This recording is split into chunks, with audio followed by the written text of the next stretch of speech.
Hey guys, you like the shirt? What a whoa! Look at that. That's my boy. That's my boy, Bruce Lee. Okay, so I'm gonna go over something really crazy and funny that happens sometimes in my line of work. So I advocate a diverse method. This means I find out what works for you and your dog. What works for you and your dog. Not for me, not your husband, not your boyfriend, not your son, not your dog walker, not your pet sitter, for you. Why I say this, guys? Because dogs act different with everyone. Have you noticed a lot of you think that, okay, it's my tone, it's my energy, the dog's being protective of me only, it's only with me. First of all, guys, people that don't know about dog psychology, they say that the dog's being overprotective of me because the dog is showing off. If you really look around, think about it, you're under no danger. No dog ever attacked you, your guests are not attacking you, you're saying hi, you let the person in, and the dog wants to kill him. All right, so this means, guys, if your dog needs a shock collar, I recommend it, okay? If you see that harnesses don't work no more, regular collar doesn't work, martingale didn't work, head halters didn't work. Head halters, guys, make your dog look like you're wearing a muzzle, that the dog's wearing a muzzle. So would you rather look mean out in public or would you rather your dog look mean? I repeat, would you rather look like a really bad owner or you rather look like you're walking Hannibal Lecter on leash? Think about that, guys. So most of you answered that you rather look mean. So a head halter goes around the dog's snout and it makes your dog look like you're wearing a muzzle. I know your dog's tongue is hanging out, teeth are showing, but some people that don't know better, they think it's a muzzle. They will think that, guys. So I noticed like some dogs, they don't listen when there's another dog. So your dog may listen to me. I could just pull the leash and the dog will listen to me.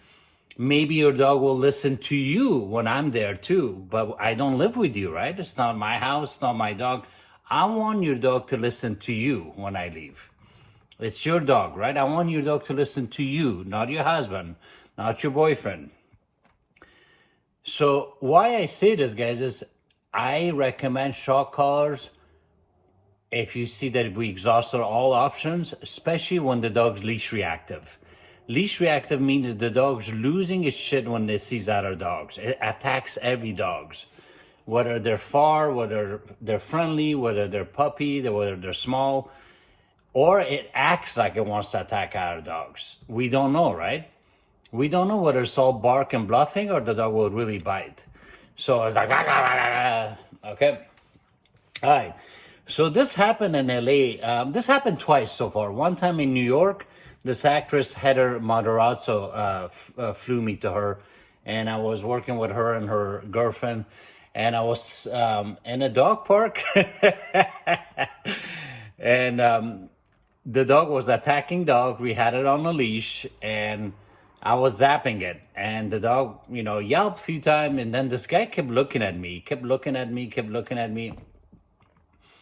And then all of a sudden, he came up and is like, don't fucking shock this dog no more. And I said, mind your own business. I'm a trainer. I know what I'm doing. I said, I don't care, don't zap that dog. And the owners were looking at him. They weren't saying nothing. And I said, look, I'm a professional. I know what I'm doing. This happened, guys, like 17, 18 years ago. Long time ago, guys. I would say 22 years ago. I've been training dogs long time, guys, over 30 years. Old fart here. So it was her pit bull. And I looked at the owner, and I'm a martial artist, guys. The reason I wore this, I'm a seasoned martial artist. I'm not just some dog trainer.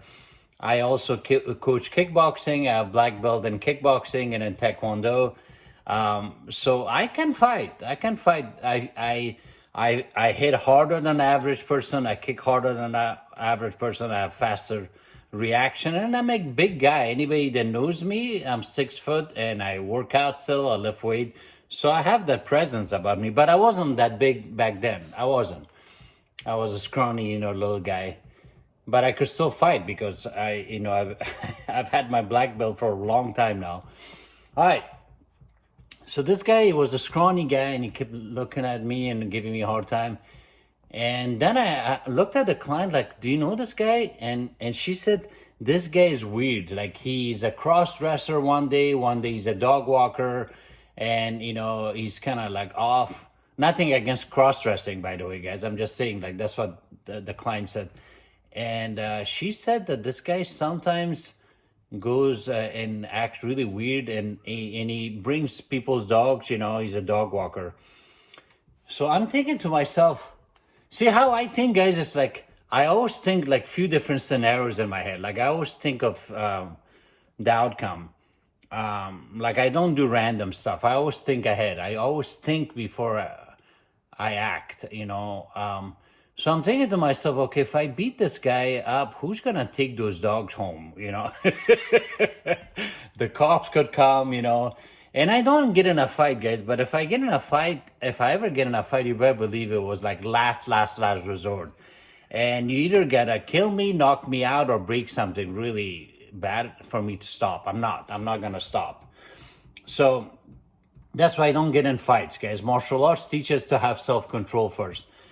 So I just shook my head and didn't say nothing, and we left the dog park. The second incident was in LA. I was walking, and it was two women. I was working with them. They were sisters, and they had a small dog, and this dog would go attack dogs, and we used the shock collar, and the dog screamed a few times, and the dog stopped. And then all of a sudden, this guy is like, "Hey, motherfucker, don't shock that dog." And I'm like, "What the hell?" And I'm looking, this guy's like following me. And I said, no, it's okay. I'm a dog trainer. The owner gave me the permission. They're right here. Like, I don't care. And the owners are not saying anything. The owners keep looking at him. They keep looking at me. They don't see nothing. Like, nothing. Like, hey, it's okay. We don't mind. We hired him. And the guy keeps saying, no, if you zap that dog, I'll kick your ass. And I'm looking at him, and it's like, there's no way this guy can kick my ass. And I didn't know if he's on drugs or not. He didn't look like it. He didn't look like he didn't look weird, like homeless. He didn't look like on drugs. And again, I looked at him, like, So again, I'm playing a scenario. Okay, beat this guy up, cops show up. This client may not, have me over again,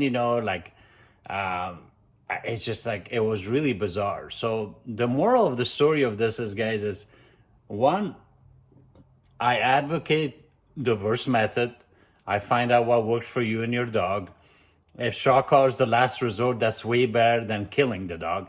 If you can ask the dog, would you rather me shock you a few times or kill you? Which one would they choose? I think they will say kill. Killing is extreme. Don't kill me. The shock collar guy that I recommend is hitting the muscle, not the nerve. There's no side effects to it. After a few shock, I'll use the vibration mode, okay? What do you use the shock collar? Owners usually use shock collars for extreme situation. If the dog goes after dogs, for barking, stealing things off counters, guarding things, resource guarding things from you, fence fighting, chasing the cat, trying to kill the cat, fence fighting with the neighbor's dog, what I'm saying. Other thing I can use it is off-leash training eventually, calm command, right? Recall. But I never recommend it for sit, for stay, for heel. That's extreme to me. That's overkill, really. Because I need to work on your timing, your technique, leash, what kind of leash you have, your correction. If you're using a pinch call, what size is it? Is it fit properly? You might be using a harness. Harnesses don't work as it restrains the dog. So again, it was a funny story. I thought I'd share it, please drop a like, like the videos. That help me a lot. Subscribe. I have a lot of funny stories, good wisdom. I've done this long time, guys, over 3 decades, thousands and thousands of dogs. I have a book out, it's Dog Prodigy. Again, thank you for all love and support. I thought I'd share that story with you because it's pretty funny to me. All right, peace out. Again, thanks for the love and support.